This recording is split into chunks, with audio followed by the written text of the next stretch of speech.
Alaikum sama gars, j'espère que vous allez bien. 2,82 millions de barils de pétrole ci weeru octobre moo génn ci Sangomar foofa suñu pétrole ba di génn lu war a tolloog 10 millions de barils de pétrole génn gum nañ fa. Jean-Baptiste Tine dal ne lépp yemb na ci wàllu bulletin yeeg sécurité beeg kaaraange gi takk der yi pare nañ pour dimanche ñi dem woote ci jàmm dellu si waat ci suñuy kër. Wàllu yoon 81 personnes yoo ñu jàppoon ca coow la amoon ca soor ca Ndar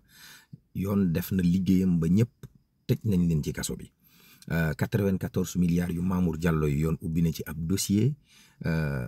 Mamadou Moustapha Ba ministre bi fi nekkoon waa France ñooy laaj ndax mbir yi du mbiri xaru waaye état bu Sénégal ak yoonu Sénégal ñoom ñu ngay wéyal seeni enquête bay déglu waa ju ñuy wax Cheikh Gadiaga docteur Alioune Badara Mbacké mi fi jàppoon soxna su dóor ko ba noppi tëjlu ko 45 jours lañ ko laal Ousmane Sonko di weddi kàddu Union européenne yi te naan ñoom ci seen bopp ñoom ñoo annulé contrat wu accord de pêche yooyu amoon seen diggante moom Ousmane Sonko ki warook moom gis-gis mooy Tahirou Sarr jàpp na ne seen programme ñoom Pastef amul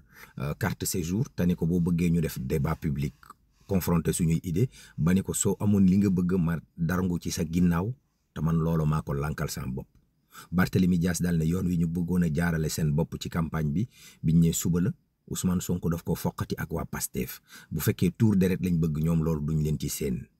Farba Ngom dal ne bu fekkee ànd ak président Macky Sall moo waral Ousmane Sonko di ko menacé ne da koy tëj ak bi mooy dernière campagne am pare naa dékku lépp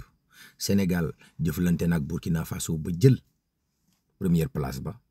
mardi la ñu war a footballaat diggante boobu ak léegi dañu xool fan la wànnenti mujjee ki gëtam laaj bi ma am kay sa personnel mooy ndax équipe bii mën naa jël Coupe d'Afrique bii di ñëw